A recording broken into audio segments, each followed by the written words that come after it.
Her car was sideways in a ditch, smoke curling from the hood, her designer heels sunk deep in mud as rain poured down like judgment from above. And then he appeared, a quiet single father in a worn flannel shirt, broad shoulders steady against the storm, holding an umbrella over her head as if it were second nature. She was a powerful businesswoman worth hundreds of millions. But what he said after saving her life would completely change her world and reveal a secret that the town of Millbrook had buried for 5 decades.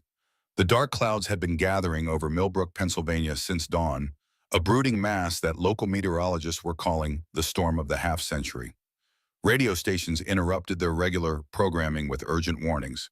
Hurricane Leo had changed course inland, defying predictions, and was now barreling through the Appalachian corridor with unexpected fury. Jack Miller glanced up at the sky through the high windows of his garage as the first heavy drops began to strike the corrugated metal roof. The sound was familiar, almost comforting in its steady rhythm, until a tremendous crack of thunder shook the building to its foundation.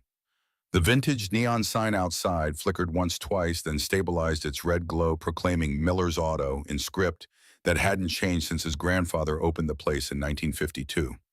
"Tommy," Jack called out, wiping his grease-stained hands on a shop rag. "Time to pack up, buddy." In the corner of the garage, among stacks of tires and shelves lined with meticulously organized tools, 7-year-old Tommy Miller sat cross-legged on a worn mechanic's mat. His small fingers moved with surprising precision over the inner workings of what appeared to be a miniature robot crafted from scrap metal wire and repurposed parts. The boy didn't look immediately. His focus was absolute, almost unnatural in its intensity. "Tommy," Jack repeated softer this time, approaching carefully. He knew better than to break his son's concentration abruptly. "Storm's getting worse. We should head upstairs." The boy finally looked up, his blue eyes so much like his mother's, blinking as if emerging from a trance. "Does this mean the power will go out again?" Jack nodded, reaching down to ruffle his son's sandy-colored hair. "Probably, but we've got the generator, and I picked up extra batteries for your nightlight." He gestured toward the robot. "How's the new project coming along?" Tommy's face brightened instantly. "I fixed the servo motor, and look." He flipped a small switch, and the robot's arms began to move in a smooth, controlled motion. "I used the parts from that old printer." "That's my boy," Jack said, his chest swelling with a pride that still surprised him sometimes. How had he, a former Navy SEAL turned small-town mechanic, produced a child with such extraordinary mechanical intuition? "Let's get this little guy upstairs where it's safe." As they prepared to close the shop, the ancient wall-mounted television in the corner, kept mainly for the local customers who liked to chat while waiting for their vehicles, suddenly switched to an emergency broadcast. The weatherman's voice was tense as he pointed to swirling radar images. "Unprecedented rainfall expected over the next 12 hours. All residents are advised to remain indoors. I repeat, this is not a drill. Stay off the roads if at all possible."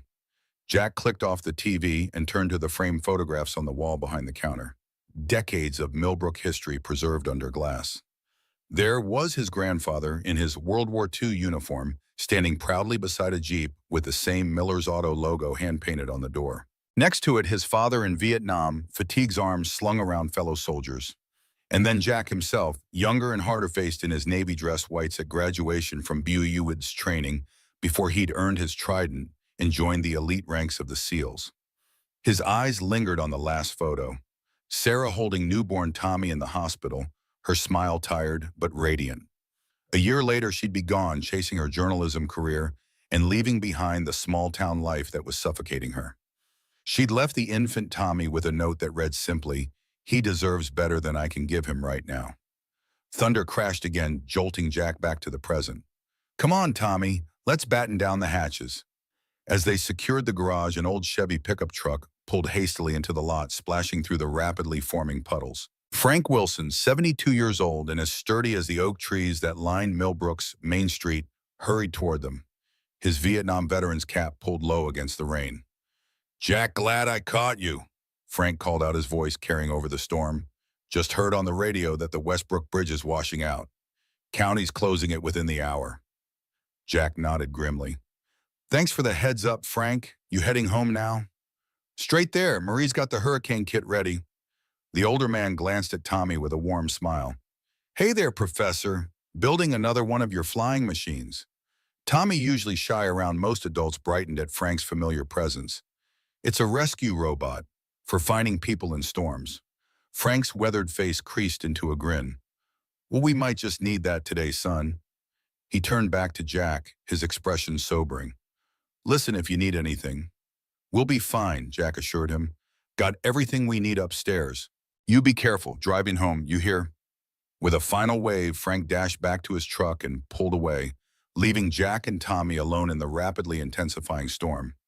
Jack shouldered his son's backpack alongside his toolbox, and with one final look around the garage, he switched off the main lights.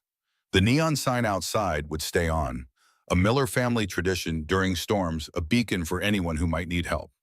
Little did Jack know just how prophetic that tradition would prove to be on this particular night. 50 miles away, Elizabeth Montgomery was having what she privately termed a 5-aspirin day. The quarterly board meeting of Montgomery Technologies had run 3 hours over schedule with contentious debates about their new drone surveillance systems in the Department of Defense contracts that made up 60% of their annual revenue. As CEO, Liz had maintained her composure throughout, the calm, collected presence that had earned her the nickname the Steel Queen of Silicon Valley among industry insiders. She had pushed through the approval for their next-generation military drone prototype, deftly navigated shareholder concerns about recent regulatory scrutiny, and outlined their 5-year expansion strategy without betraying a hint of the migraine building behind her right temple. Now steering her sleek Tesla Model S through the worsening conditions on Interstate 76, she was finally allowing herself to feel the exhaustion. Rain lashed against the windshield with increasing ferocity, and despite the autonomous driving features, Liz kept her hands firmly on the wheel. She'd grown up in Pennsylvania and knew better than to trust technology completely when Appalachian storms were involved. Her GPS chirped an alert, route adjustment recommended due to flooding conditions ahead. Liz frowned. She needed to be in Philadelphia by morning for another meeting, and delays weren't in her meticulously organized schedule. The alternate route would take her through rural back roads, slower but at least passable according to the real-time updates. Rerouting, she muttered, accepting the suggestion. The Tesla smoothly adjusted course, exiting the highway onto a state road that quickly narrowed as it wound into more densely forested terrain. The rain was coming down in sheets now, reducing visibility to mere yards despite the high-performance headlights. Liz reduced her speed, further tension building across her shoulders. Her phone rang through the car's speakers. Calling assistant. Megan, the display announced. Liz, where are you? The storm is all over the news. Megan's voice carried the brisk efficiency that had made her indispensable over the past 5 years. Somewhere in the Pennsylvanian wilderness, Liz replied dryly. GPS is taking me around the flooding. The governor just declared a state of emergency for the western counties. Do you want me to book you a hotel somewhere to wait it out? Liz glanced at the clock. Nearly 7 p.m. No, I'll push through. I need to review those contracts before tomorrow's. Her words cut off as the Tesla suddenly lurched, dashboard lights flickering. A warning message flashed, electromagnetic interference detected. What the hell? Liz muttered, gripping the wheel tighter.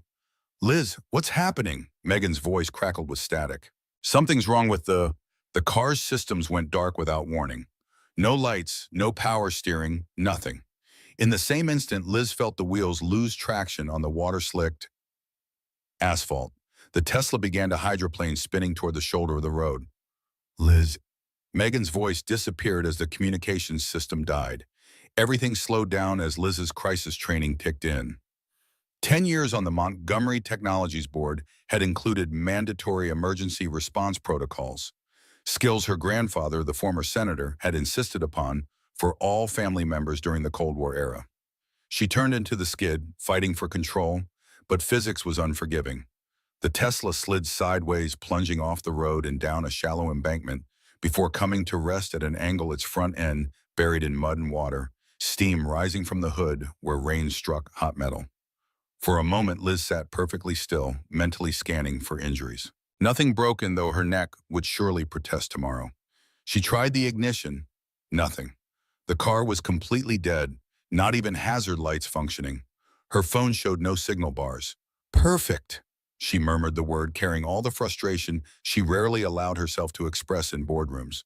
With no better options, Liz grabbed her purse and opened the door, immediately regretting her choice of footwear as her Louboutin heels sank into several inches of mud. The rain was merciless, soaking through her tailored suit within seconds. She squinted through the downpour, trying to gauge her location. There were no lights visible in any direction, just the dark silhouettes of trees thrashing in the wind. Liz had just resigned herself to a long, miserable walk in search of help when headlights appeared through the curtain of rain approaching slowly along the road above. Relief flooded through her as the vehicle, an older model Ford pickup truck, pulled over and stopped. The driver's door opened, and a tall figure emerged, immediately opening an umbrella against the deluge. He made his way carefully down the embankment toward her, the beam of a powerful flashlight sweeping across the scene. "Are you hurt?" The man's voice carried easily despite the storm, deep and steady. Liz blinked rainwater from her eyes. "No, I'm fine. Car just died completely." The umbrella was suddenly over her head, the stranger standing close enough that she could make out his features in the dim light. Mid-30s, strong jawline with the watchful eyes of someone who had seen more than his share of difficult situations. He wore a flannel shirt under a weather-beaten jacket, work jeans, and boots that navigated the treacherous mud with practiced ease. "Electromagnetic pulse," he said, examining her Tesla with a professional eye. "Happens sometimes in these parts during big storms. Something about the mountains in the old military installations." He extended his free hand. "Jack Miller, I run the garage in Millbrook, about 3 miles back." "Elizabeth Montgomery," she replied, automatically taking his hand. His grip was firm but careful, calloused palms speaking of manual labor. If he recognized her name, one that appeared regularly in Fortune magazine and tech industry publications, he gave no indication. Jack circled the vehicle flashlight beam, methodically assessing the damage. "You're not going anywhere in this tonight. EMPs fry the modern electronics. I can tow you to my shop. Take a look in the morning when it's light." Liz glanced down the empty, flooded road stretching in both directions. "I don't seem to have many options." A faint smile crossed his face, not mocking, but understanding. "Welcome to rural Pennsylvania during hurricane season, Ms. Montgomery." He gestured toward his truck. "My son's waiting up there. We'll get you somewhere dry."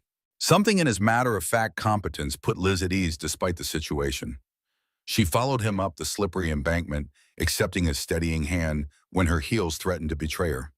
In the truck's cab, a small boy sat clutching what appeared to be a homemade robot.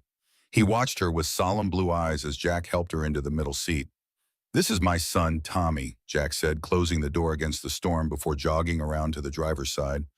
"Tommy, this is Ms. Montgomery. Her car broke down." The boy nodded seriously. "Did it get zapped by the sky electricity that happens to cars with computers in them?" Despite everything, Liz found herself smiling. "I think it did. That's very observant of you." "Tommy's our local expert on anything with wires and circuits," Jack said with quiet pride as he started the engine. The truck's interior was surprisingly clean and smelled of pine and motor oil, not unpleasant but worlds away from the new leather scent of her Tesla. "He builds robots from scratch." "Really?" Liz glanced at the contraption in the boy's hands. Now that she looked closer, she could see the surprising sophistication of its construction. "That's impressive engineering for—" "7," Tommy supplied, warming slightly. "I'm 7 3/4." Jack maneuvered the truck carefully back onto the road. "I'll come back for your car once I get you both somewhere safe. Storm's getting worse, and the Westbrook Bridge is about to close. That would cut us off from town." "I don't want to be a burden." Liz began the words, feeling strangely formal in this setting. Jack's eyes remained on the treacherous road. "Ms. Montgomery, in weather like this, we don't leave folks stranded. That's not how things work around here." There was something in his tone, a simple certainty about right and wrong, that silenced further protests. Instead, Liz found herself studying his profile as he navigated the flooded road with the easy confidence of someone who had faced far worse conditions. The truck's old wipers fought a losing battle against the torrential rain, yet Jack drove with precision, avoiding the deepest puddles and debris already washing across the asphalt. Tommy, seemingly content with the silence, had returned his attention to his robot, small fingers making minute adjustments to its arm mechanism. The cab's interior light revealed a scar on Jack's forearm, the distinctive mark of a shrapnel wound that Liz recognized from military briefings she'd attended. You served, the question slipped out before she could consider its propriety. If Jack was surprised, he didn't show it. Navy, Special Operations. That explained the situational awareness, the calm efficiency in crisis. Liz had worked with enough military contractors to recognize the bearing. Thank you for your service, she said, the phrase automatic but sincere. Jack merely nodded, his focus on a particularly flooded section of road ahead. The truck forded through water that rose halfway up the tire's engine, growling with the effort. 10 minutes later, they reached the outskirts of Millbrook. Even through the rain-blurred windows, Liz could see it was the quintessential small American town. Main Street lined with brick buildings dating back to colonial times, a white steepled church on the corner, and a town square with a Civil War memorial at its center. Most windows were dark now, the community battened down against the storm. The truck pulled into a lot beside a two-story building with the neon Miller's Auto sign glowing defiantly against the darkness. The garage doors were closed against the weather, but lights burned in the apartment above. Home sweet home, Jack said, parking as close to the side entrance as possible. Ready to make a run for it. The dash from truck to doorway was brief but thoroughly soaking. Inside, Jack led them up a narrow staircase to the apartment above the garage. The space was surprisingly spacious. An open-plan living area with wooden floors and exposed brick walls, simply furnished but immaculately kept. A bookshelf along one wall held an eclectic mix of military history, engineering manuals, and children's books. Photographs in simple frames documented generations of what must be the Miller family. Bathrooms through there if you want to dry off, Jack said, pointing to a hallway. I'll find you something to change into. Those clothes are going to need some serious drying time. Liz became suddenly aware of her bedraggled state. Designer suit plastered to her body, makeup likely streaked down her face, hair falling from its usually perfect chignon. In the boardroom, such disarray would be unthinkable. Here it seemed strangely inconsequential. The bathroom was vintage but spotless, with a clawfoot tub and subway tiles that spoke of the building's 1920s origins. Liz caught sight of herself in the mirror and almost laughed. The Steel Queen looked more like a drowned rat. She did her best to repair the damage with the limited resources at hand, washing away smeared mascara and combing fingers through tangled hair. A soft knock at the door was followed by Jack's voice. I've left some clothes outside, nothing fancy, but they're dry. The offering consisted of a faded navy t-shirt, flannel pajama pants, with a drawstring waist and thick wool socks. All would be several sizes too large, but the prospect of dry clothing overrode any concerns about fashion. When Liz emerged from the bathroom, she found Jack in the kitchen area, phone pressed to his ear as he spoke in low tones. Tommy sat at the kitchen table, robot forgotten, as he solemnly colored on a sheet of paper. Bridge is officially closed, Jack announced as he ended the call. We're cut off until morning at least. I've let the sheriff know about your car. He'll keep an eye out, make sure nobody messes with it. Liz nodded, strangely comfortable in the borrowed clothes despite their size. Thank you. I should call my assistant, let her know I'm safe. Landline's on the wall. Cell service is probably out by now. Towers don't hold up well in these storms. Jack gestured to an actual corded phone mounted on the kitchen wall, something Liz hadn't seen in active use for years. As she made her call, assuring a worried Megan that yes, she was fine, no need to send search parties, Liz observed Jack and Tommy moving through what was clearly a well-established storm routine. The boy carefully placed flashlights at strategic points around the apartment, while his father checked a generator in the corner and filled several containers with water. Hungry? Jack asked when she finished her call. Storm protocol at the Miller household includes hot food while we have electricity. Before she could answer, the lights flickered ominously. Jack raised an eyebrow at Tommy, who immediately abandoned his task and raced to the refrigerator, pulling out ingredients with practiced efficiency. We've got about a 50% chance of keeping power, Jack explained, taking the items from his son and beginning to crack eggs into a bowl. Might as well cook while we can. Within 15 minutes, the small kitchen table was set with a simple but appetizing meal, omelets, toast, and sliced apples. As if on cue, the moment they sat down, the apartment plunged into darkness, save for the battery-powered lanterns Tommy had distributed earlier. Right on schedule, Jack commented dryly, reaching for a flashlight without missing a beat.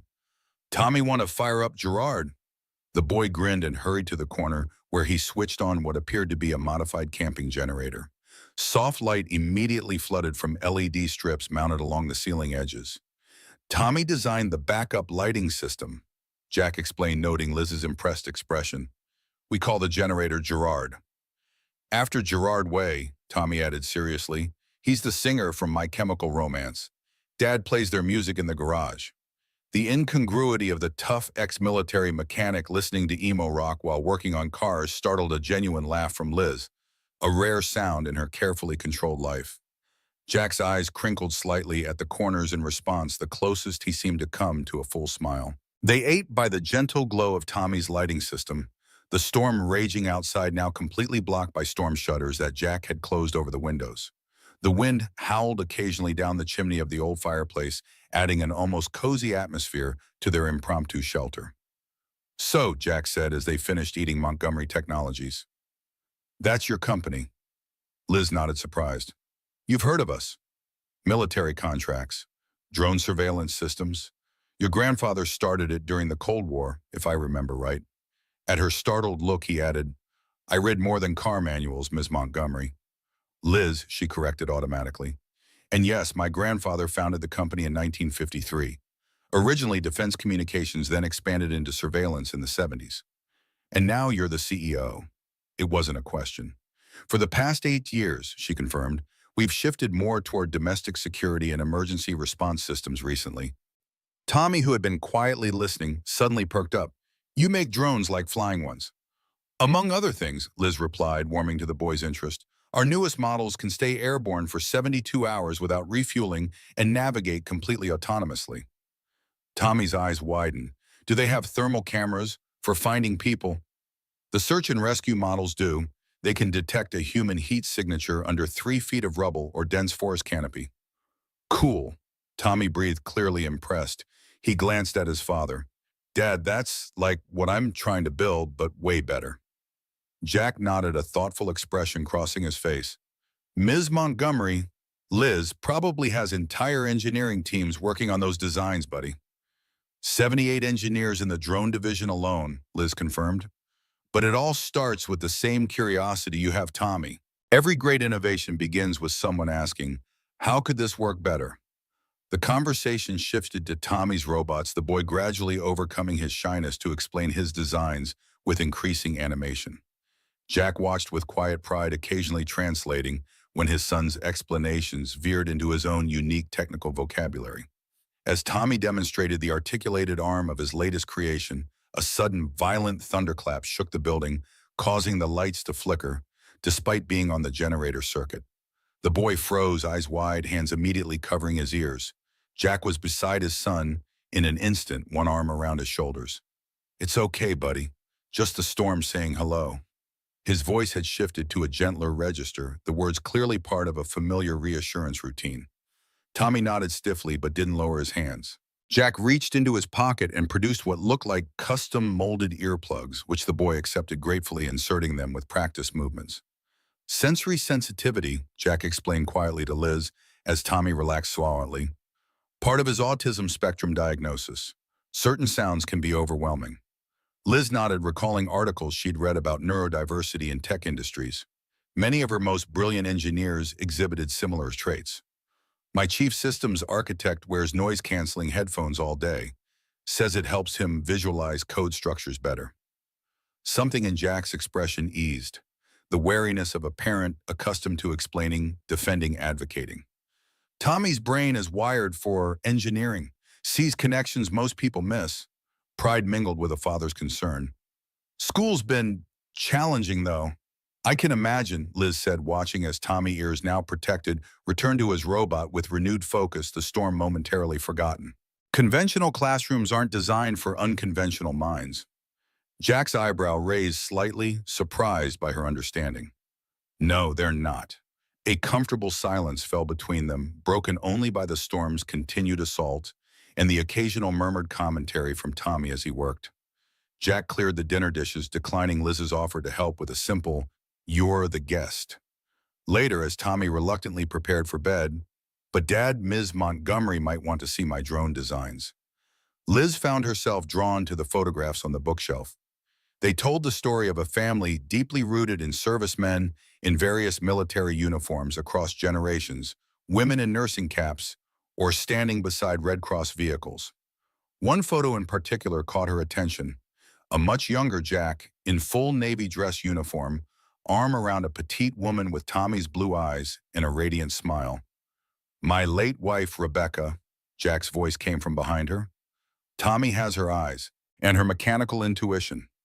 Liz turned, registering the careful neutrality in his tone. "I'm sorry for your loss." Jack nodded once, accepting the condolence without elaboration. "Tommy should be settled soon. I've made up the spare room for you. It's not the Four Seasons, but the sheets are clean." "Thank you for all of this." Liz gestured around them. "You didn't have to help a stranger stalk in a ditch." Something flickered across Jack's face, a shadow of some deeper thought. "Where I come from, Ms. Montgomery, you don't leave people stranded in storms. Simple as that." "Where I come from," she responded quietly, "people usually have ulterior motives for helping others." Jack studied her for a moment, his expression unreadable. "Must be a lonely way to live." Before she could formulate a response, Tommy appeared in the hallway doorway, now dressed in space-themed pajamas, robot clutched protectively to his chest. "Dad, can Ms. Montgomery tell me a bedtime story about drones instead of our regular book?" Jack glanced at Liz, eyebrow raised in question. "I'd be happy to," she found herself saying, "though I should warn you, my stories tend to include a lot of technical specifications." Tommy's face lit up with genuine delight. "That's the best kind." Following the boy to his bedroom, walls covered with meticulously arranged diagrams, bookshelves filled with science texts well beyond elementary school level, Liz experienced a strange sensation. In the past 24 hours, she had presented to a board of directors, negotiated a multi-million-dollar contract, and managed a PR crisis with military officials.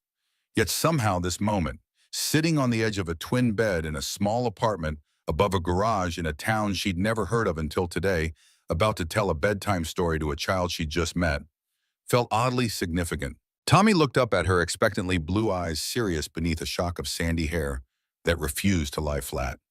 "Can the story have rescue drones, the kind that find people in earthquakes and floods?" "Absolutely," Liz agreed, settling more comfortably against the headboard. "In fact, I know the perfect story. It's about how our newest search and rescue drone was invented by a young engineer who had a very special way of looking at problems." By the time the story concluded, complete with technical details about thermal imaging cameras and carbon fiber propellers that had Tommy asking increasingly sophisticated questions, the storm outside seemed to have receded, at least in their awareness. The boy's eyelids were growing heavy despite his clear desire to continue the conversation. "Time for sleep, Professor," Jack said from the doorway where he'd been quietly listening. "You and Ms. Montgomery can continue the drone discussion tomorrow." Tommy yawned despite himself. "Promise?" he asked Liz sleepily. "Engineer's honor," she replied, surprising herself with the gentleness in her voice. Back in the living room, Jack handed her a glass of amber liquid. "Bourbon? Seemed like you could use it after the day you've had." Liz accepted gratefully, taking a small sip. The quality surprised her, not the commercial brand she'd expected, but something craft distilled and complex. "This is excellent. Local distillery, one of Millbrook's few thriving businesses." Jack settled into a worn leather armchair across from her, his own glass cradled in hands that bore the marks of mechanical work. Strong, capable hands, accustomed to fixing broken things. "Tommy likes you. That doesn't happen often with strangers." "He's a remarkable child," Liz said sincerely. "His understanding of engineering and principles is extraordinary for his age. He gets that from his mother. Rebecca was a structural engineer before." Jack paused, taking a measured sip of bourbon. "Before cancer took her when Tommy was still an infant." The simple statement, delivered without self-pity, hung in the air between them. Liz sensed there was more to the story, but respected the boundaries of a man she'd just met. "And what about you?" she asked instead. "How does a Navy special operator end up running a garage in Millbrook?" Jack's mouth quirked slightly. "Asking if I served was the giveaway, wasn't it? Most civilians don't notice the signs." "I work with military contractors," Liz explained. "You develop an eye for it." He nodded, seeming to weigh how much to share. "I was with SEAL Team 6 for 9 years, 4 deployments. The last one went bad." His gaze drifted to the window, though the storm shutters revealed nothing. Made a call in the field that resulted in casualties. The wrong call, as it turned out. Liz remained silent, recognizing the weight of what he was sharing. When I got back, Rebecca was already sick. Stage 4 by the time they caught it. She made me promise to give Tommy stability after she was gone. Jack's focus returned to the present, to the bourbon in his glass. This garage was my grandfather's, then my father's. It was sitting empty after Dad passed. Seemed like the right place to keep that promise. And you've been here ever since, Liz said softly. 5 years now. Tommy doesn't remember anywhere else. Jack set his glass down, his expression shifting back to the polite reserve of their initial meeting. I should check the weather updates, see about retrieving your car in the morning. As he moved to the landline, Liz found herself studying the apartment with new eyes. What she had initially seen as simple and sparse, she now recognized as intentionally designed for Tommy's needs. The lighting soft and adjustable spaces, organized with remarkable clarity, potential sources of overwhelming stimuli minimized. This wasn't just a place Jack had settled for. It was a sanctuary he had carefully crafted for his son. The conversation with the local sheriff was brief, Jack mostly listening and acknowledging with occasional understood and appreciated. When he hung up, his expression was grim. Bad news, Liz asked. Westbrook Bridge is completely underwater. They're saying at least 48 hours before the roads reopen. He ran a hand through his short hair, a rare gesture of frustration breaking through his composed exterior. I'm afraid you're stuck in Millbrook for the duration, Ms. Montgomery. Liz, she corrected again, then added with a wry smile, and there are worse places to be stranded. Jack studied her for a moment, perhaps trying to determine if the sentiment was genuine. Whatever he saw seemed to satisfy him. Get some rest. Tomorrow we'll figure out next steps.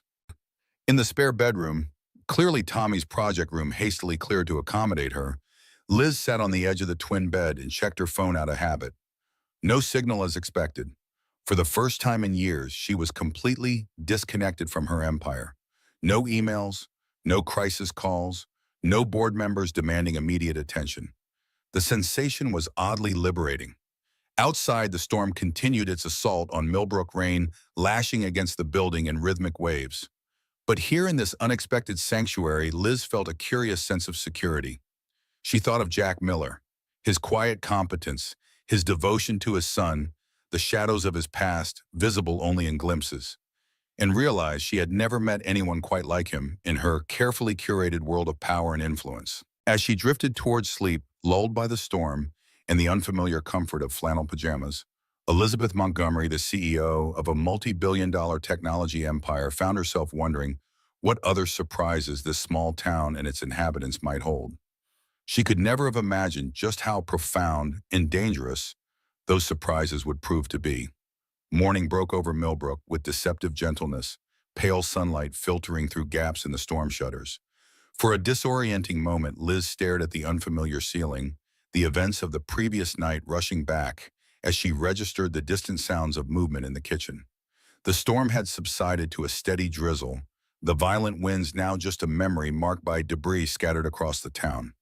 She dressed quickly in her now dry clothes, smoothing wrinkles from the designer suit that seemed oddly out of place in this environment. Following the aroma of coffee, she found Jack at the stove, expertly flipping pancakes, while Tommy set the table with solemn precision, each fork and knife aligned at perfect angles. Morning, Jack said without turning, somehow sensing her presence. Hope you don't mind pancakes. It's tradition after a big storm. Pancakes sound perfect, Liz replied, accepting the mug of coffee Tommy carefully offered her. The boy had already dressed for the day in jeans and a faded NASA t-shirt, his hair still damp from washing. Dad says the roads are still flooded, Tommy informed her, blue eyes serious. Sheriff Wilson called. The bridge might be out for days. Jack transferred a stack of pancakes to a serving plate. I've arranged for Ed at the tow service to bring your car into town once the water recedes enough. But you should probably call your office. You won't be making it to Philadelphia today. Liz nodded, sipping the coffee. Strong and surprisingly good. I'll need to reschedule some meetings. The strange part was how little this prospect bothered her. After 15 years of treating schedule changes as minor catastrophes, the forced pause felt almost welcome. Breakfast proceeded with Tommy explaining his latest robot modifications to Liz, with increasing animation, his initial shyness evaporating in the face of her genuine interest. Jack remained mostly quiet, observing their interaction with an expression that shifted between pride in his son and cautious assessment of their guest. After they'd eaten, Jack stood and reached for his worn leather jacket. "I need to check on the garage, see if we had any flooding in the lower bays. The landline's working if you need to make calls. I can show Ms. Montgomery my drone designs while you work," Tommy suggested eagerly. Jack hesitated, glancing at Liz with an unspoken question. "I'd love to see them," she assured him, surprising herself with how genuine the sentiment was. "Take your time. Tommy and I have important engineering discussions to continue." Something in Jack's expression softened briefly before he nodded and headed downstairs, leaving Liz and Tommy to their impromptu drone design summit. The morning passed with unexpected swiftness. Tommy's technical knowledge was genuinely impressive, his designs showing intuitive understanding of aerodynamics and power distribution that many of our college-educated engineers would envy. What began as humoring a child's interests became a genuinely engaging technical discussion, with Liz finding herself taking mental notes of concepts she might share with her R&D team. Shortly before noon, heavy footsteps on the stairs announced Jack's return, accompanied by an older man whose weathered face and sheriff's uniform spoke of decades of service to the small community. "Ms. Montgomery," Jack said, "this is Sheriff Frank Wilson. He's got some updates on the road situation." Frank nodded respectfully. "Ma'am, afraid I've got mixed news. Your Tesla's been towed to Jack's garage, but the main roads will be closed at least through tomorrow. Department of Transportation saying the Westbrook Bridge suffered structural damage." Liz absorbed this information with a calm that would have surprised her executive team. "I understand. Thank you for the update, Sheriff." "Frank served with my father in Vietnam," Jack added. "He's been keeping an eye on me since I was Tommy's age." The older man's eyes crinkled with affection. Someone had to make sure this one stayed out of trouble after he came back from the teams. He turned back to Liz. "Jack says you're the CEO of Montgomery Technologies. Any relation to Senator Montgomery from the 60s? "My grandfather," Liz confirmed, noting the flash of recognition in the sheriff's eyes. "Well, I'll be. He made quite a splash around these parts back in the day."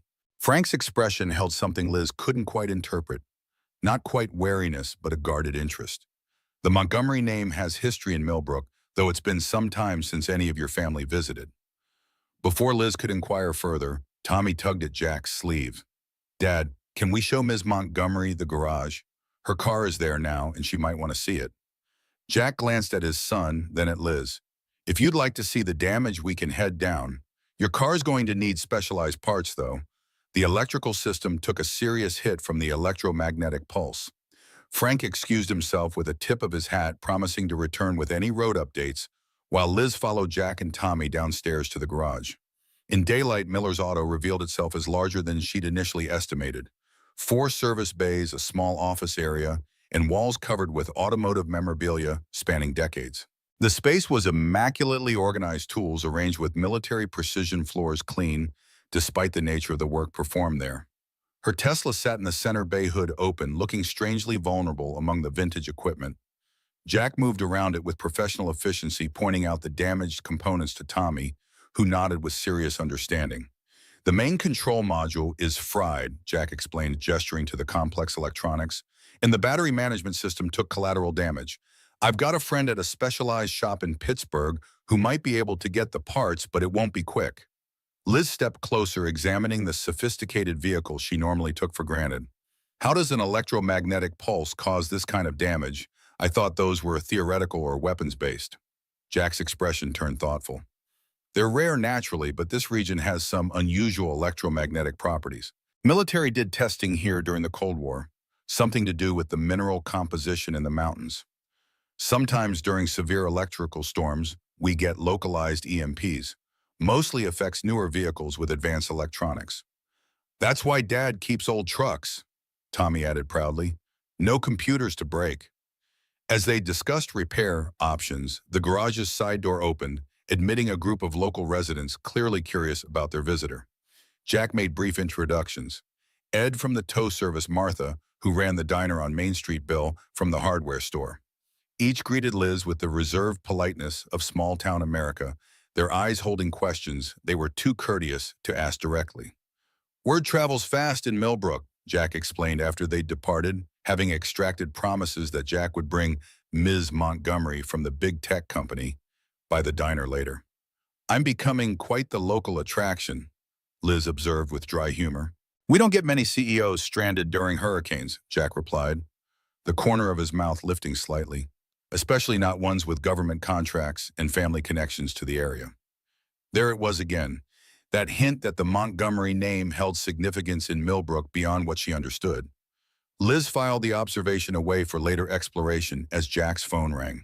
The call was brief, Jack mostly listening before thanking the caller and hanging up. That was the parts supplier.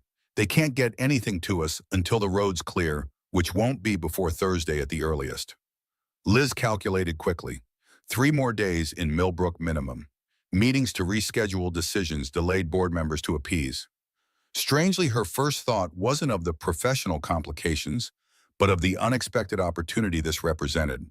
Time away from the constant pressure in a place where her title carried no special weight. I should find somewhere to stay, she said, pulling out her phone automatically before remembering the lack of service. Is there a hotel in town? The Millbrook Inn closed 5 years ago, Jack replied. Nearest accommodation is in Westbrook on the other side of the bridge. He hesitated, then added, You're welcome to continue using our spare room. It's not much, but it's clean, and Tommy seems to enjoy having an engineering consultant on site. The boy looked up hopefully from where he was examining the Tesla's damaged electronics. Please stay, Ms. Montgomery. I can show you my drone flight simulator. Something in the simple offer, free of agenda expectation or advantage seeking, touched Liz deeply. In her world, every interaction was a calculated move in an endless or strategic game. This straightforward kindness was as rare as it was refreshing. If you're sure it's not an imposition, I'd appreciate that, she said, decision made. And please, both of you, call me Liz. 3 weeks later, Elizabeth Montgomery stood at the floor-to-ceiling windows of Montgomery Technologies headquarters in Philadelphia, gazing out at the city skyline as twilight descended. Behind her, the executive boardroom sat empty, the remnants of the day's contentious meeting still evident in scattered papers and half-empty water glasses. The quarterly strategy session had run over by nearly 2 hours, voices rising, as Liz presented her radical new vision for the company's drone program. The CFO had called it financially reckless. The head of military contracts labeled it a deviation from our core competencies. Only the R&D director had shown genuine enthusiasm, recognizing the innovative potential in what Liz was proposing. Her phone vibrated with an incoming text. Megan, her assistant, checking if she needed anything before departing for the evening. Liz sent a quick negative response, returning her attention to the darkening horizon. Since returning from Millbrook, something fundamental had shifted in her perspective. The town's simplicity, Jack's principled approach to life, Tommy's uncomplicated brilliance. These had lingered in her thoughts, challenging assumptions she hadn't realized she'd been making for years. The most unsettling revelation had come when she'd finally accessed the Montgomery family archives, searching for the connection Frank Wilson had hinted at. What she discovered about her grandfather's involvement with Millbrook during the Cold War era had left her profoundly disturbed and increasingly convinced that her new direction was not just strategically sound, but perhaps morally necessary. A knock at the boardroom door interrupted her thoughts. Come in, she called, turning from the window. Her R&D director, Dr. Chen, entered with a tablet in hand. I've run the preliminary numbers on your rural drone initiative, he said without preamble. The technical challenges are significant, but solvable. The real hurdle will be finding the right testing location, somewhere remote enough for unrestricted flight paths, but accessible enough for our teams. Liz smiled faintly. I think I know just the place. The streets of Millbrook had dried out completely in the weeks since Hurricane Leo. Though evidence of the storm's fury remained visible in damaged storefronts and the conspicuous absence of the Westbrook Bridge now undergoing reconstruction. The late afternoon sun cast long shadows across Main Street as Liz parked her rental car. She'd opted against another Tesla after the EMP incident in front of Miller's Auto. The familiar neon sign glowed steadily above the garage bays, one of which stood open to reveal Jack working beneath the hood of an aging Ford pickup. He hadn't noticed her arrival, focused entirely on his task, giving Liz a moment to observe him unawares. In the 3 weeks since she'd left Millbrook, She'd found herself thinking about Jack Miller with surprising frequency. His quiet competence, his devotion to Tommy, the glimpses of depth beneath his reserved exterior. Their goodbye had been cordial but restrained, with Jack refusing her offers of payment for his assistance and hospitality. "Good luck in Philadelphia," he'd said, simply standing beside her repaired Tesla. "Tommy and I enjoyed having you." Now watching him work with the same focused precision he brought to everything, Liz felt an unexpected nervousness. She'd faced down hostile corporate takeovers and Pentagon officials without flinching, yet this moment, approaching a small-town mechanic with a business proposition, somehow felt more consequential. Before she could announce herself, Tommy emerged from the garage office, spotted her immediately, and let out a delighted whoop. "Ms. Montgomery's back, Dad." Jack straightened, turning toward her with undisguised surprise. He wiped his hands methodically on a shop rag as she approached, his expression guarded but not unwelcoming. "Didn't expect to see you again," he said simply. "I said I'd let you know if I changed my mind," Liz replied with a slight smile, referencing their conversation about payment. "Though I'm not here to offer a job this time, I'm here with an idea." Curiosity flickered across Jack's face. "Let's hear it." Instead of explaining immediately, Liz produced a thick folder from her briefcase and handed it to him. "First, I'd like you to look at these." Jack accepted the folder with a raised eyebrow, opening it to reveal technical blueprints, topographical maps, and detailed schematics for advanced drone systems. Tommy pressed against his father's side, eyes widening as he processed the technical drawings. "These are search and rescue drones," the boy said with growing excitement. "With thermal imaging and, is that a deployable medical package?" "Good eye," Liz confirmed. "We're calling it the Shepherd Program, rural drone technology focused on emergency response medical delivery and search and rescue operations." Jack studied the documents with professional thoroughness, his expression revealing nothing as he turned pages. "Impressive engineering. But what does this have to do with Millbrook?" Liz took a deep breath. "We're establishing a rural testing division for these systems. We need locations away from major population centers with varied terrain and local knowledge." She met his eyes directly. "I want to put Millbrook on our map, Jack, as our primary development site." Jack's skepticism was evident. "Why here? There are dozens of small towns with better infrastructure closer to your headquarters." "None with your expertise," Liz countered. "You have exactly the background we need. Military experience with UAVs, mechanical knowledge, understanding of rural challenges." She paused. "And none of them have Tommy's intuitive understanding of our systems." At the mention of his son, Jack's expression sharpened. "What exactly are you proposing?" "I want you to lead this location," Liz said plainly, "on your terms. Build your own team from local talent. We'll provide the resources, equipment, and training. You maintain your garage, your home, your life with Tommy.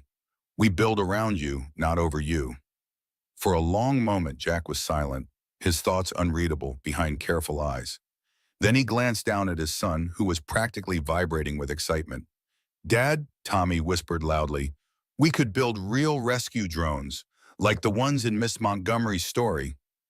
Something in Jack's expression softened at his son's enthusiasm. "This isn't a charity offer," he asked Liz directly, pride evident in his tone. "This is a business decision," she assured him, "one that happens to benefit everyone involved." Jack closed the folder deliberately. "I need time to think about it. This would change things for Tommy, for the town." "Of course," Liz nodded. "I'll be staying at the River House B&B through the weekend. Martha at the diner recommended it." "Martha's cousin runs the place," Jack said, with the faintest hint of amusement. "By now, the whole town probably knows you're back." As if on cue, the garage phone rang. Jack answered with a knowing look, exchanging brief words before hanging up. "That was Martha. She's holding a table for us at the diner. Says you must be hungry after your drive from Philadelphia." Liz laughed, a genuine sound that still felt unfamiliar. "Apparently, I have dinner plans." "Welcome back to Millbrook," Jack said, the corner of his mouth lifting in that almost smile she remembered. "Where privacy is theoretical and dinner invitations are community decisions." As they walked the short distance to the diner, Tommy between them chattering excitedly about drone capabilities, Liz felt an unfamiliar lightness.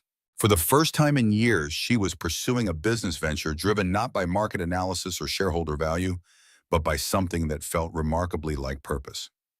The old fairgrounds at the edge of Millbrook had lain dormant for nearly a decade, the exhibition halls and grandstands slowly surrendering to nature's reclamation. Now, 6 weeks after Liz's return, the property hummed with activity as Montgomery Technologies contractors erected specialized hangars and testing facilities. Local construction crews worked alongside company specialists, the promise of long-term employment, bringing a palpable energy to a town that had grown accustomed to economic decline. Jack stood at the edge of the main hangar, reviewing blueprints with the site foreman. The transition from garage owner to project director had been smoother than he'd anticipated. His military experience, providing unexpected preparation for managing the complex operation. He still maintained the garage, refusing to abandon the family legacy, but most days now found him here, overseeing the birth of something that could transform Millbrook's future.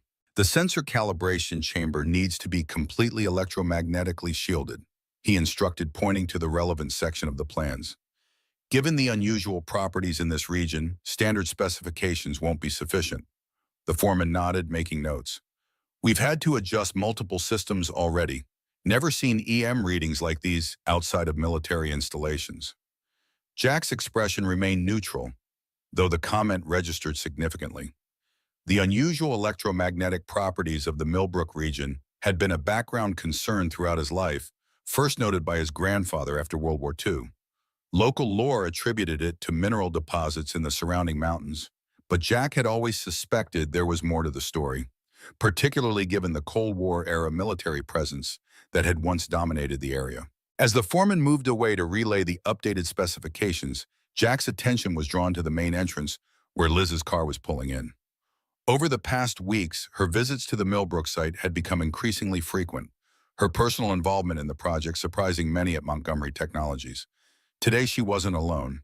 Tommy sat in the passenger seat, having been picked up directly from school for what had become their regular Friday engineering session. Jack watched as his son bounded from the car tablet, clutched in his hands, eager to show Liz his latest drone navigation algorithm. The boy's confidence had blossomed under her mentorship, his unique abilities finding purpose and recognition beyond what the small-town school system could provide. For that alone, Jack would have been grateful for Liz's presence in their lives. But there was more to it, something neither of them had acknowledged directly. The easy companionship that had developed between them, the lingering conversations after Tommy had gone to bed, the way her guard dropped when it was just the three of them.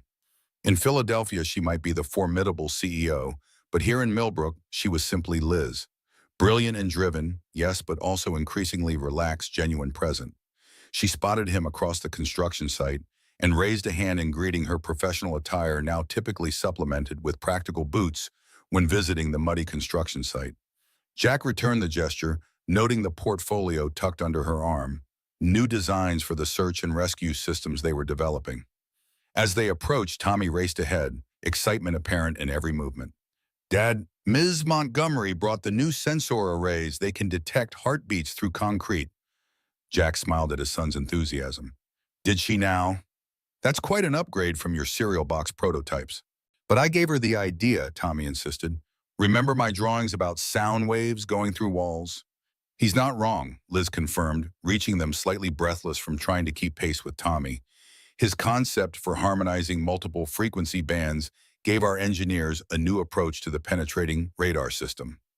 Pride swelled in Jack's chest, not just at his son's achievement, but at how Liz consistently ensured Tommy received recognition for his contributions, treating his ideas with the same respect she showed her doctoral-level engineers. The site's looking good, she observed, surveying the rapid progress. We're ahead of schedule on the construction phase. Good crew, Jack replied simply. Local people who take pride in their work. He hesitated, then added, though we've had some unusual equipment malfunctions. Electromagnetic interference beyond what's normal, even for this area. Liz's expression shifted subtly, a tightening around the eyes that Jack had come to recognize as concern. What kind of malfunctions? Sensor equipment randomly activating, GPS systems showing impossible coordinates. He kept his tone casual, aware of Tommy listening intently. Could be nothing, construction equipment generating interference. Or it could be something, Liz said thoughtfully. I'll have our environmental team run a full spectrum analysis. Tommy tugged at Jack's sleeve. Can I show Ms. Montgomery what we found in the old storage shed? The weird metal box with the symbols? Jack and Liz exchanged a quick glance. What storage shed, buddy? Jack asked carefully. The one behind the exhibition hall. Billy and I were exploring yesterday after school. Tommy's expression was earnest without guile. There's a room full of old stuff with the same logo that's on Ms. Montgomery's company papers, but it looks different. Older. Alarm bells rang in Jack's mind. He'd thoroughly inspected the fairground buildings before agreeing to the project, but the sprawling property contained numerous outbuildings, some predating his own knowledge of the area.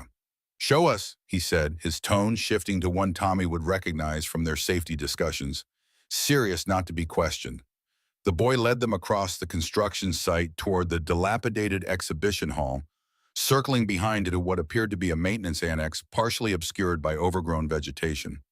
The padlock on the door hung broken, clearly the work of curious children rather than professional entry. Billy used his dad's bolt cutters, Tommy admitted as they approached. We weren't being bad, we're just doing a reconnaissance for the drone project. Under different circumstances, Jack might have smiled at his son's appropriation of military terminology, but his focus was now entirely on the potential danger of an unsecured structure. He moved ahead of Tommy and Liz, pushing the rusted door open carefully. The interior was dark and musty, decades of dust covering what appeared to be standard maintenance equipment and fairground supplies. But at the rear of the space, a second door, this one steel reinforced and significantly newer than the building itself, stood partially ajar. That's where the metal boxes are, Tommy said, pointing. They have the bird symbol like Montgomery Technologies, but with different words underneath. Jack exchanged a look with Liz, whose expression had grown increasingly troubled. He moved toward the inner door, instincts from his SEAL days fully engaged now.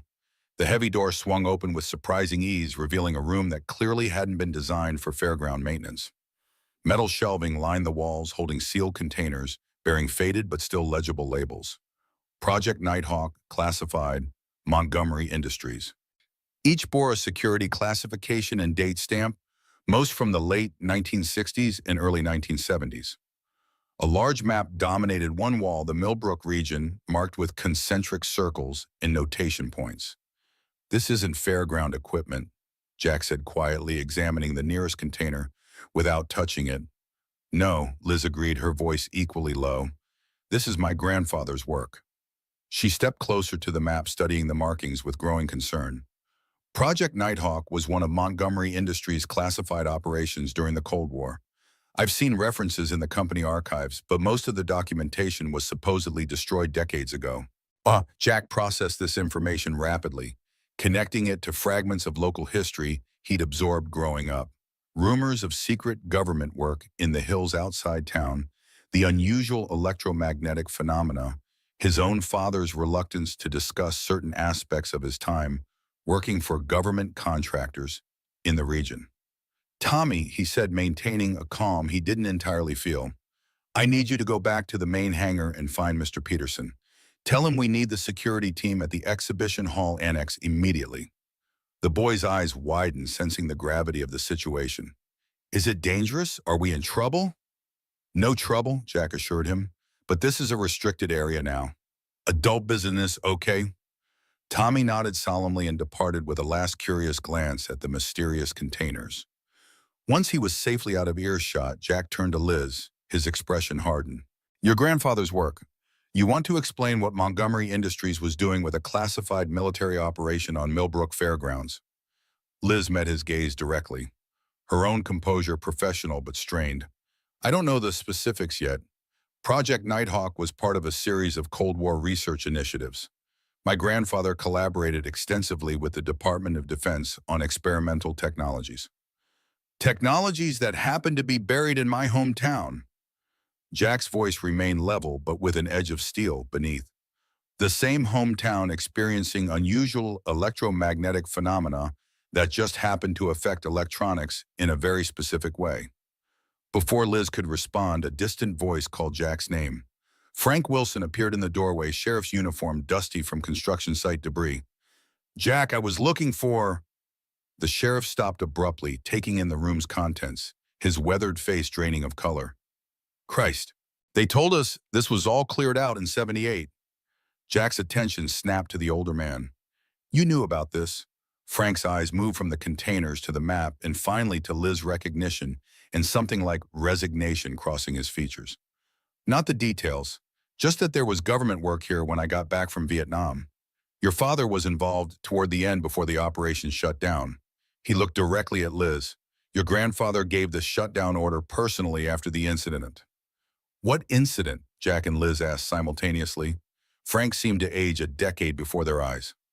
The accident in '72, 3 researchers and 2 local men killed when something went wrong at the test site in the hills. He nodded toward the map. The official report called it an equipment malfunction. Unofficial story was different.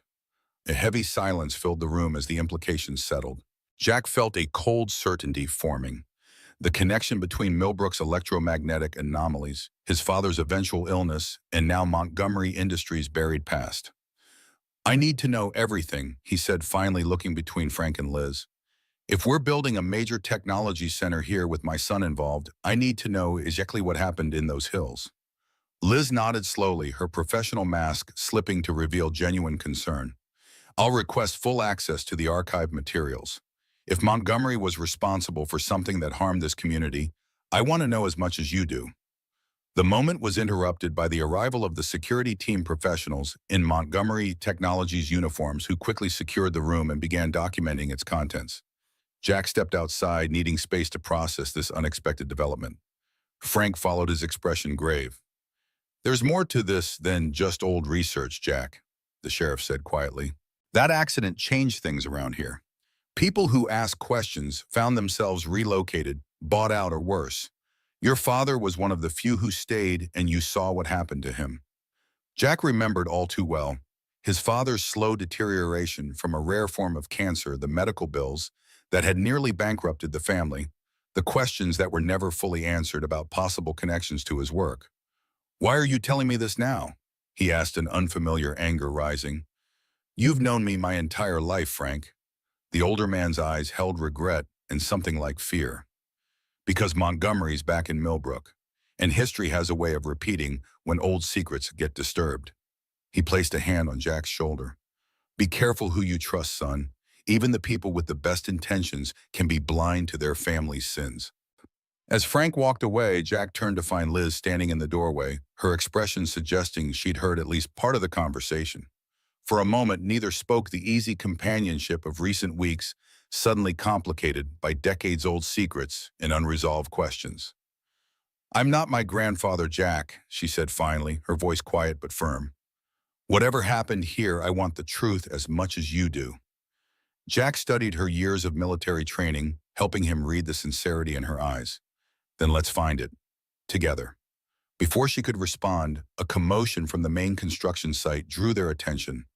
Raised voices and the distinctive sound of a vehicle arriving at high speed. They moved quickly toward the disturbance, rounding the exhibition hall, to find a sleek black SUV parked haphazardly near the main hangar.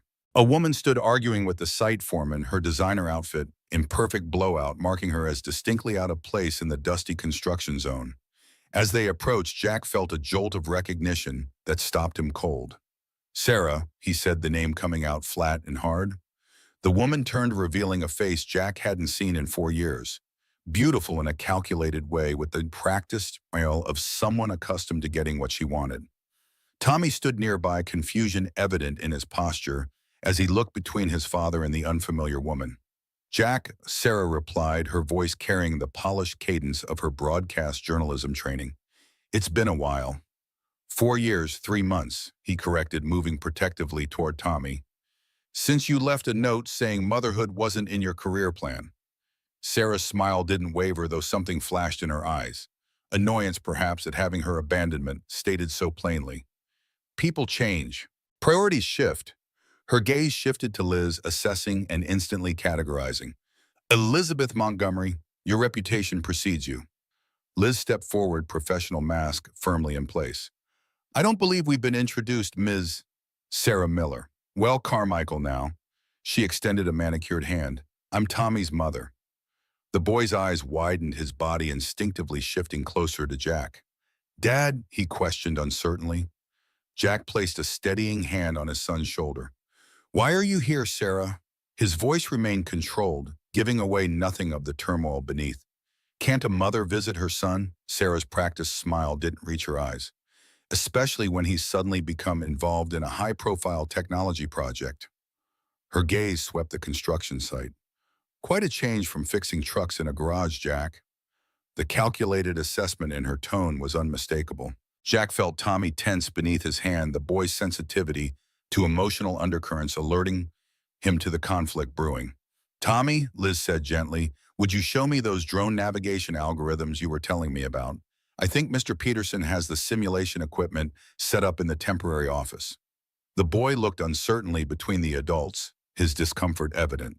Jack gave a slight nod, silently grateful for Liz's intervention. Go ahead, buddy. I'll join you in a few minutes. As Tommy reluctantly followed Liz toward the prefabricated office structure, Jack turned back to Sarah, dropping all pretense of civility. 4 years without a word, and now you show up unannounced. What do you really want? Sarah's professional facade slipped, slightly revealing a harder edge beneath. I've been following the Montgomery Technologies expansion into rural development. Imagine my surprise when I saw my ex-husband and son featured in the industry coverage. She adjusted her designer bag on her shoulder. I'm working on a special report about technological disruption in rural America. This project would make an excellent centerpiece.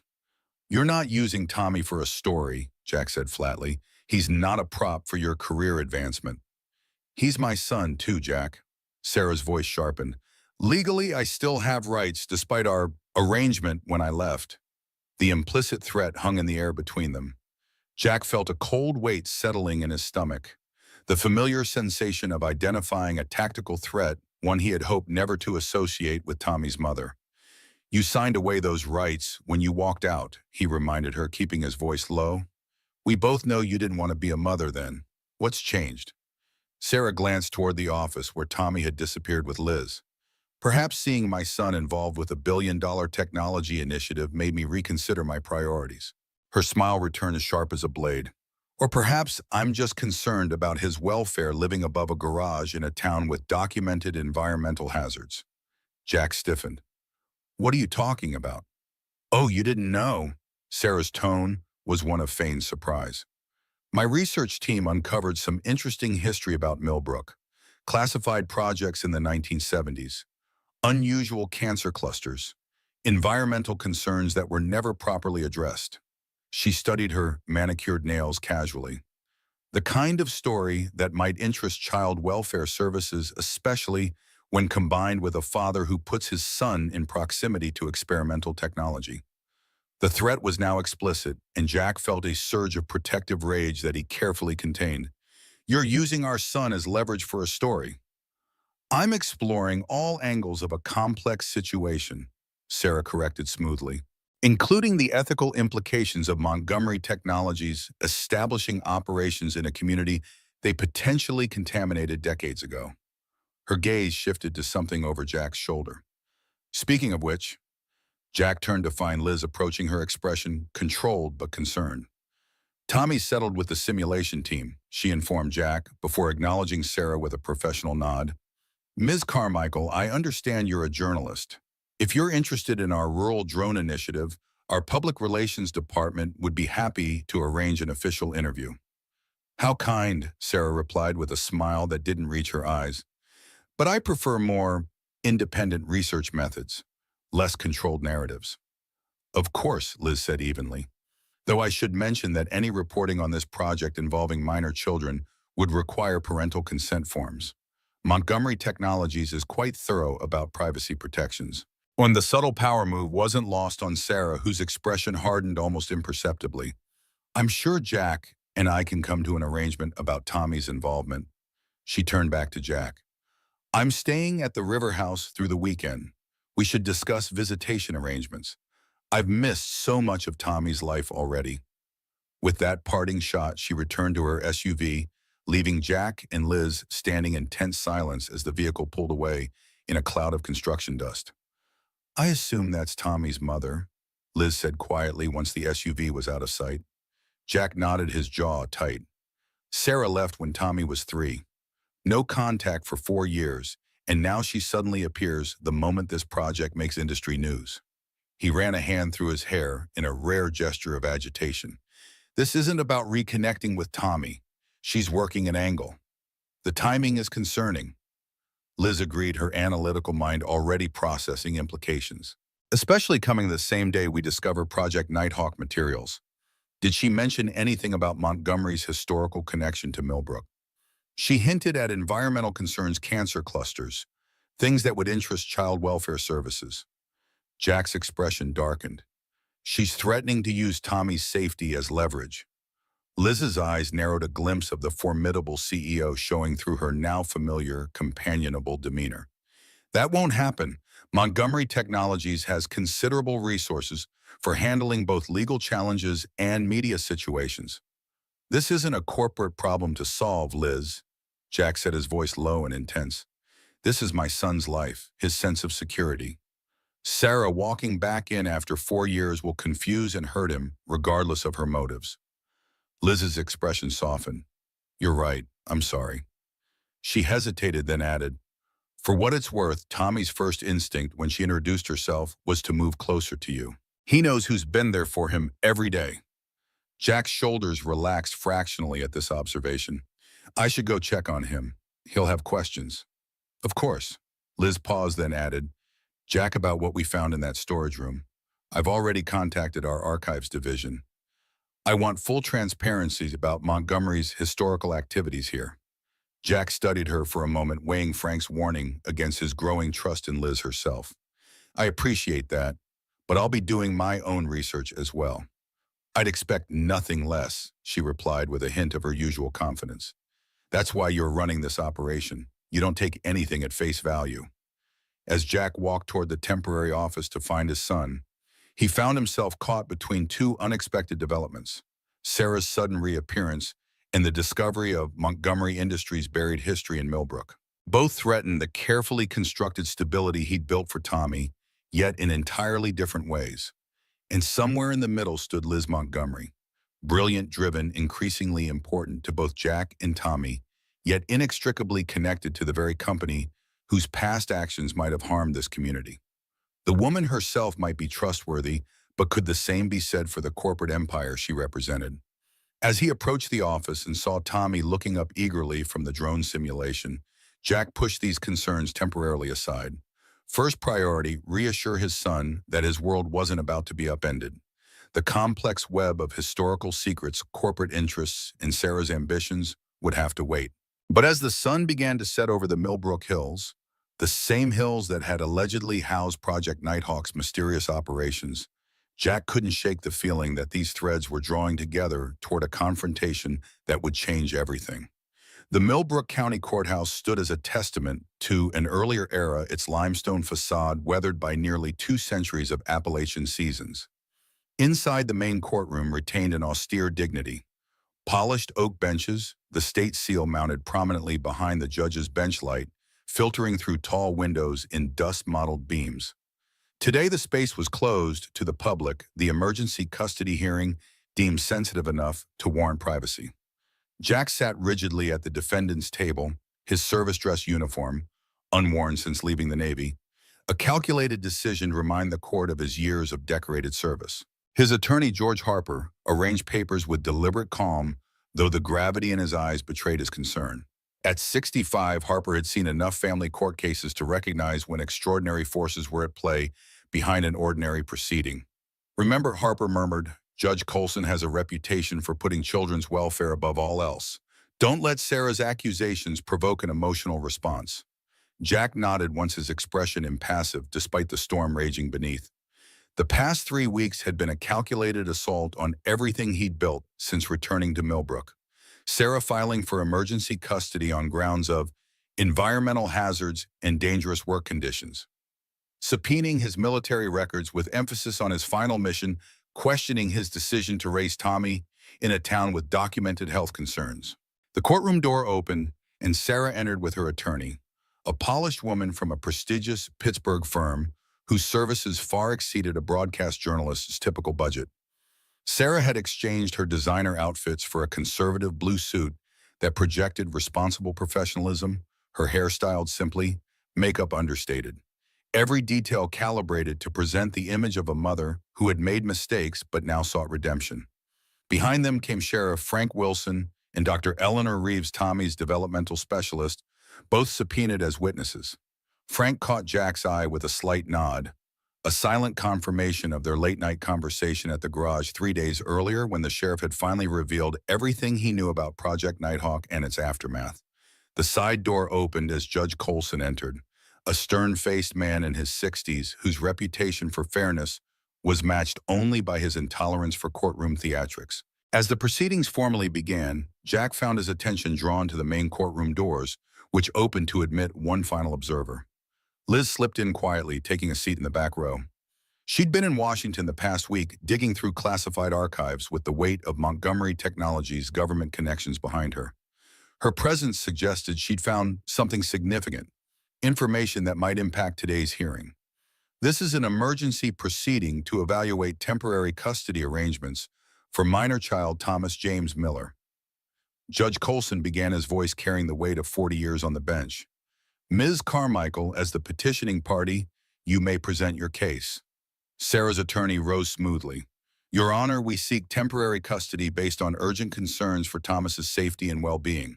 Evidence will show that the child's current living conditions expose him to multiple hazards, a commercially zoned property without proper residential permitting, proximity to industrial chemicals, and most critically residence in a location with documented environmental contamination from classified military experiments. Jack maintained his composed exterior, though each accusation landed like calculated artillery strikes. The strategy was clear: portray Millbrook as dangerous, the garage as unsuitable, and Jack as irresponsible for keeping Tommy in such conditions. Furthermore, the attorney continued, Mr. Miller has recently involved Thomas in experimental drone technology development without proper safety protocols or oversight. These activities expose the child to additional risks inappropriate for a 7-year-old, particularly one with documented developmental challenges. The proceedings unfolded with clinical precision, Sarah testifying about her growing concerns upon learning of Tommy's living conditions, expert witnesses presenting selective environmental data about Millbrook's history, photographs of the garage living quarters, carefully angled to emphasize the commercial aspects while minimizing the home Jack had created. Throughout, Jack maintained his military discipline, responding to questions directly and factually when called to testify. Yes, they lived above a working garage. Yes, Tommy participated in drone development activities. Yes, he was aware of Millbrook's historical connection to government research facilities. And were you aware, Sarah's attorney asked with practiced concern, that the area surrounding Millbrook has electromagnetic anomalies potentially harmful to developing nervous systems, particularly in children with sensory processing disorders, like your son? Objection, Harper interjected. Counsel is presenting speculation as fact. No medical evidence supports claims of harmful effects from Millbrook's electromagnetic properties. Sustained. Judge Colson ruled, though his expression suggested the seed of doubt had been planted. When Dr. Reeves took the stand, her testimony provided crucial counterbalance, describing Tommy's progress, his well-structured home environment, and the positive effects of his technical activities on his development. The judge listened attentively, his eyes occasionally drifting to Jack, measuring the man against the conflicting narratives being presented. Your Honor, Harper said during his closing argument, the evidence clearly shows that Thomas Miller is thriving under his father's care. Mr. Miller has created a stable, nurturing environment specifically adapted to his son's unique needs. The petitioner abandoned this child 4 years ago, leaving a 3-year-old without explanation or contact until 3 weeks ago. Coincidentally, when the Montgomery Technologies project brought media attention to Millbrook. The judge's gaze shifted momentarily to Liz in the back of the courtroom before returning to Harper. We request the court recognize this petition for what it is, not a mother's genuine concern, but an opportunistic attempt to gain leverage for professional advancement at the expense of a child's stability and well-being. Judge Colson studied both parties for a long moment. I'll speak with Thomas privately in chambers before rendering my decision. Court is in recess for 30 minutes. As Tommy was led toward the judge's chambers by the court-appointed child advocate, he looked back at Jack with wide, anxious eyes. Jack gave his son a reassuring nod, projecting a confidence he didn't entirely feel. In the hallway during recess, Liz approached her expression conveying both urgency and caution. "I need 5 minutes," she said quietly. "Found something in Washington you need to know before the judge makes his decision." Jack followed her to a secluded alcove away from Sarah's watchful gaze. Liz extracted a sealed envelope from her briefcase, her voice dropping to ensure privacy. "These are classified documents from Project Nighthawk, specifically about the 1972 incident. My grandfather personally ordered them buried." Her eyes held a mixture of professional determination and personal regret. The project was testing electromagnetic pulse technology, weaponized EMPs designed to disable enemy electronics without nuclear detonation. Jack absorbed this with growing unease. The electromagnetic anomalies around Millbrook are residual effects from a containment failure in 1972. 5 men died when the prototype overloaded. Liz's expression tightened. Montgomery Industries covered it up, compensated families privately, and classified everything. The project was officially terminated, the site supposedly decontaminated. But it wasn't, Jack concluded, connecting decades of local health concerns, including his own father's cancer. No, the technology proved too unstable to control. Liz hesitated. "There's more. Sarah's custody petition isn't coincidental. Her current husband, Richard Carmichael, sits on the board of Westland Defense Systems, Montgomery's primary competitor for the military drone contract." The pieces locked into place with cold clarity. "She's not after Tommy. She's after leverage against you and access to our drone project. We traced communications between Westland executives and her network. They're planning an expose, Montgomery Technologies endangering a special needs child in a town previously contaminated by the same company." Liz's professional composure cracked slightly. They'd use Tommy to destroy the project and Montgomery's reputation simultaneously. Before Jack could respond, the bailiff announced the court was reconvening. As they returned to the courtroom, Jack felt a strange calm settling over him. The clarity that came in combat situations when objectives became absolutely clear. Protect Tommy, reveal the truth, end the threat. Judge Colson returned to the bench, his expression thoughtful after his conversation with Tommy. The boy was escorted to a seat near the front, carefully positioned, where he could see his father but not be overwhelmed by the proceedings.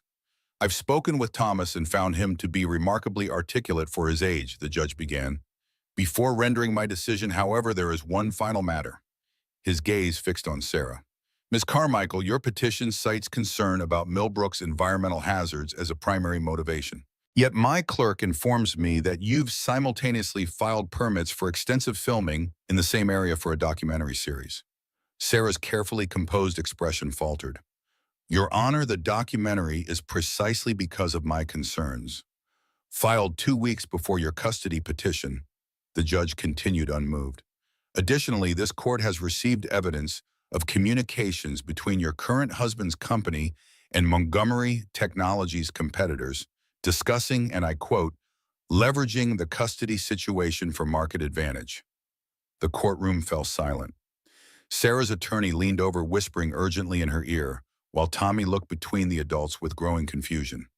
"This court does not look kindly on custody proceedings motivated by corporate espionage or media opportunities, Ms. Carmichael." Judge Colson's voice carried the full weight of his authority. "Based on my evaluation of the evidence, including my conversation with Thomas, I am denying the petition for emergency custody change. Full custody remains with Mr. Miller with standard visitation rights for Ms. Carmichael to be supervised until this court determines her intentions are genuinely in the child's best interest." Relief washed through Jack, though his expression remained controlled for Tommy's sake. Sarah's face had hardened into a mask of barely contained fury as her carefully constructed strategy collapsed. "Furthermore," the judge continued, "I am ordering an independent environmental assessment of Millbrook to address the legitimate concerns raised in these proceedings, regardless of how they came to light. The health and safety of this community's children transcend corporate interests on all sides." His gaze swept meaningfully between Sarah and Liz. As the formal proceedings concluded, Jack moved immediately to Tommy, kneeling to eye level with his son. "Hey, buddy, you did great in there." Tommy's serious eyes searched his father's face. "Are we going home now?" "To our real home." "Absolutely," Jack confirmed, his voice steady and certain. "Nothing's changing." As they prepared to leave, Sarah approached her lawyer in the courtroom audience, providing some privacy to their exchange. "This isn't over, Jack," she said, voice low and tightly controlled. "You've won the battle, not the war." "There is no war, Sarah," Jack replied evenly. "There's just Tommy. There always has been." He studied her for a moment. "He's a person, not a pawn. Whatever Westland is paying you, it's not worth what you're becoming." Something flickered across her features. Perhaps a momentary recognition of how far she'd strayed from the idealistic journalist she'd once been. But it vanished, quickly replaced by the hardened ambition that had driven her to abandon her family years ago. "Enjoy your victory," she said, finally turning away. "I'll be watching how this environmental assessment unfolds. Millbrook's secrets won't stay buried forever." Outside the courthouse, autumn sunlight bathed the town square in golden light, the old Civil War memorial standing witness to yet another conflict resolved within the courthouse walls. Tommy ran ahead to examine a cluster of vintage motorcycles parked nearby, his resilience evident in the easy return to childlike curiosity. Liz approached, watching Tommy with a mixture of relief and lingering concern. The judge was right about one thing. Millbrook does need proper environmental assessment, regardless of Sarah's motives. Jack nodded, the weight of Frank's revelations and the classified documents still heavy on his mind. The question is whether Montgomery Technologies is prepared for what that assessment might find. "That's actually why I came back from Washington early," Liz said, her professional demeanor giving way to something more personal. "I've made a decision about Montgomery's responsibility here, regardless of what the legal department advises." Before she could elaborate, Tommy came racing back, excitement overriding the courtroom's lingering tension. "Dad, Ms. Montgomery, can we go to the drone hangar? I want to show you my new navigation program." Jack exchanged a glance with Liz, a silent agreement passing between them. The heavier conversations could wait. Today was for celebrating Tommy's security, for reinforcing that his world remained stable despite the forces that had tried to upend it. "Lead the way, Professor," Jack said, his hand resting briefly on his son's shoulder before the boy darted ahead toward their truck. As they followed at a more measured pace, Liz spoke quietly. "Jack, whatever happens with the environmental assessment and Project Nighthawk's legacy, I want you to know that my commitment to Millbrook, and to you and Tommy, isn't contingent on corporate interest." The simple declaration hung between them, layered with meanings neither was quite ready to articulate fully. Jack studied her for a moment, recognizing the sincerity beneath her carefully composed exterior. "I believe you," he said finally, the three words carrying the weight of hard-earned trust. The Montgomery Technologies testing facility hummed with activity as engineers calibrated drone sensors for the afternoon trials. Tommy sat at a specialized workstation Jack had designed specifically for him, his small fingers moving confidently across a modified control panel as he fine-tuned the navigation parameters for the day's flight tests. 2 months had passed since the custody hearing. Sarah had returned to Washington after one uncomfortable supervised visit with Tommy, her grand expose plans seemingly shelved after Westland Defense Systems distanced themselves from the negative publicity surrounding the custody case. The environmental assessment of Millbrook was proceeding under the supervision of independent experts, their preliminary findings confirming localized electromagnetic anomalies, but no immediate health hazards. Project Nighthawk's legacy, however, remained a shadow over the community, one that Liz had determined to address directly. Today marked the culmination of those efforts, with Montgomery Technologies' board of directors arriving for an unprecedented town hall meeting with Millbrook residents. "Systems check complete," Tommy announced, his voice carrying the serious tone he adopted during technical operations. "Shepard 1 is ready for autonomous navigation test." Jack reviewed the flight parameters on his own monitor, pride mingling with continuous amazement at his son's abilities. "Looks good, buddy. Let's move to the launch sequence." As they prepared for the test, Liz entered the control room, her business attire suggesting she'd come directly from meeting the arriving board members. "How are we looking for the demonstration?" "Tommy's got Shepard 1 ready to fly the search and rescue simulation," Jack replied. "Should make quite an impression on your board." The rescue drone prototype represented a significant evolution from Montgomery's military designs.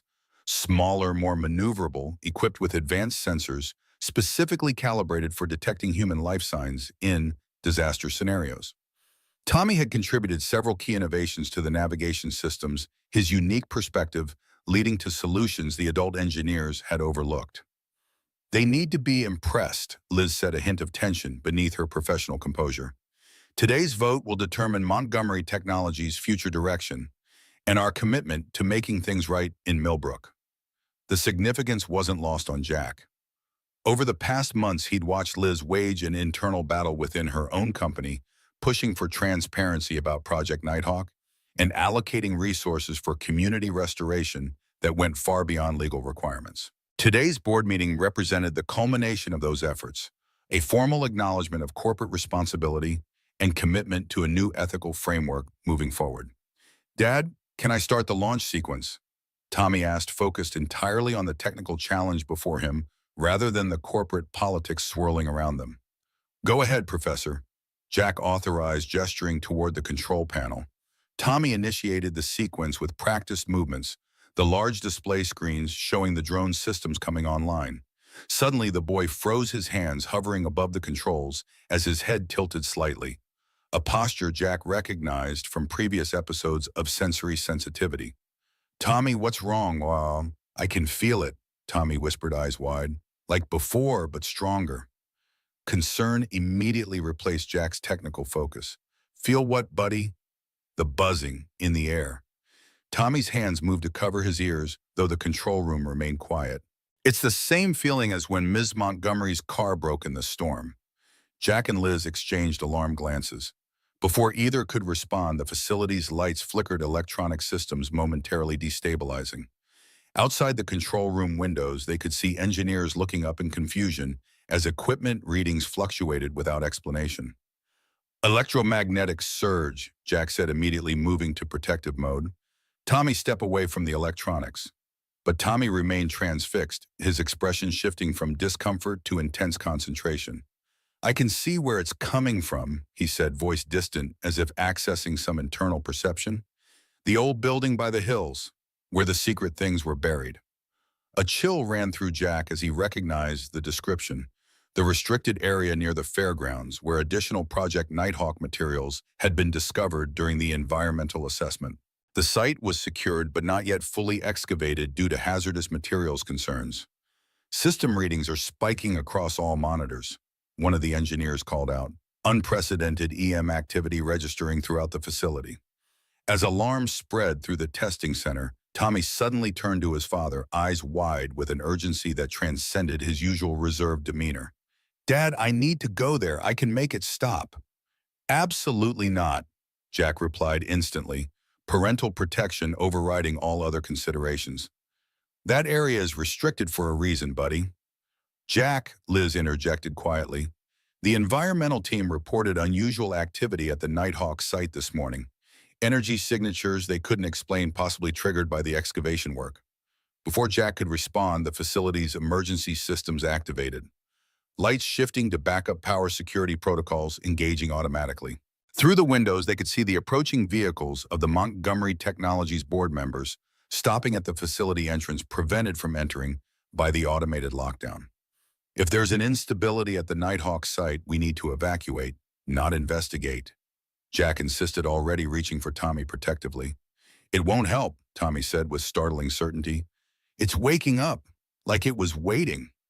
His small face held an understanding beyond his years. Dad, I can feel it. The way I feel the drones, but it's scared and confused, like when I get too much noise at school. Jack knelt before his son, searching the boy's eyes for any sign of fear or confusion. Instead, he found only that peculiar clarity Tommy exhibited when working with complex systems, a direct, unfiltered perception that somehow transcended conventional understanding. Tommy, what exactly do you think is happening? The machine is lost, Tommy explained as if it were obvious. It's been sleeping a long time and now it's looking for connections. That's why electronics are acting funny. It's reaching out. Liz had moved closer, her expression reflecting both professional concern and personal investment. The original Nighthawk prototype was designed to generate controlled electromagnetic pulses, if some component remained active all these years, and is now being disturbed by the excavation. Jack finished, the tactical implications immediately clear. But how could Tommy possibly? Because I'm like it, Tommy said simply. Dr. Reeves says my brain processes electrical signals differently.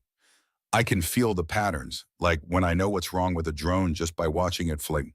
The facility lights flickered again more dramatically this time.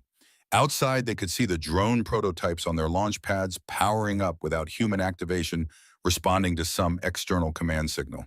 Jack made a rapid series of calculations, weighing risk against necessity with the practiced assessment of his SEAL training. If we evacuate, whatever's happening continues unchecked. If it's building towards some kind of massive discharge like in 72, Millbrook could be at risk, Liz concluded, already reaching for her phone to contact the environmental team. I have to try, Tommy insisted, his small hand gripping Jack's larger one with surprising strength. Please, Dad, I understand it, like the robots. In that moment, Jack saw something in his son that transcended his protective instincts, a clarity of purpose, a certainty that reminded him powerfully of Rebecca's unwavering determination when faced with seemingly insurmountable engineering problems, the same quiet confidence that had first drawn him to her. We go together, Jack decided, his voice leaving no room for negotiation, and at the first sign of danger, we pull back immediately. Minutes later, they were in Jack's truck, speeding toward the restricted Nighthawk site at the edge of town. Liz had remained at the facility to coordinate with emergency services and the environmental team, her final words to Jack carrying both professional authority and personal concern. Keep him safe, Jack. Some things matter more than corporate legacy or technological breakthroughs. The Nighthawk excavation site was eerily silent when they arrived, the construction equipment abandoned, when the electromagnetic anomalies began affecting their systems. Warning signs and security fencing surrounded the partially excavated bunker entrance, a concrete doorway leading into the hillside hidden for decades beneath soil and vegetation. Stay close, Jack instructed, keeping Tommy's hand firmly in his as they approached the security checkpoint. The guard recognized Jack immediately, his expression shifting from alertness to concern. Mr. Miller, we're under evacuation orders. The EM readings are off the charts. I know, Jack replied, his tone carrying the authority of his project director role. Ms. Montgomery sent us to assess the source directly. My son has unique insights into the electromagnetic patterns. It wasn't entirely a lie. Liz would indeed have authorized their presence if communications hadn't been compromised by the growing disturbance.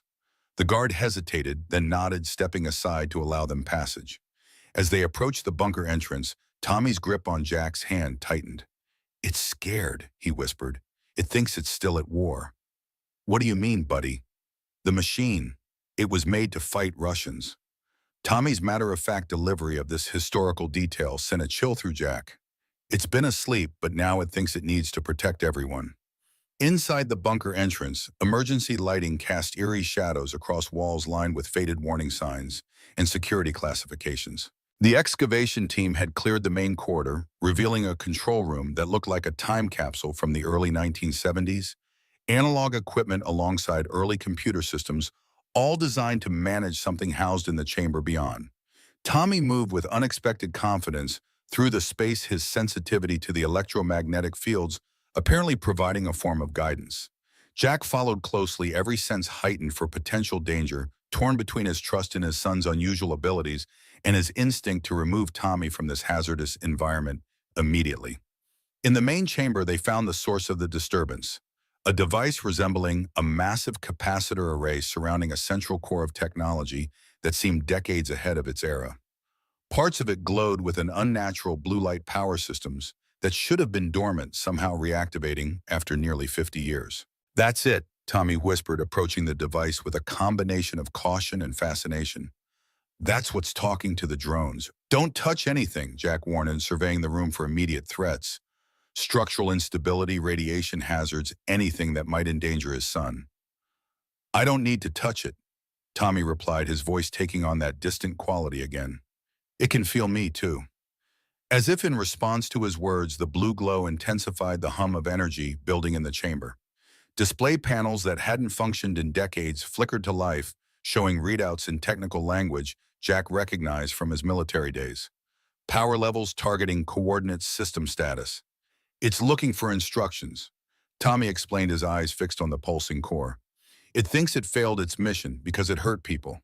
It's been trying to fix that mistake for a long time. The simple observation carried a weight that transcended the technological marvel before them. A parallel Jack couldn't miss between the dormant weapons system and his own journey after his final mission went wrong. The same drive to make amends, to find purpose after failure. "How do you know what it's thinking, buddy?" Jack asked gently, kneeling beside his son. Tommy's expression remained focused on the machine.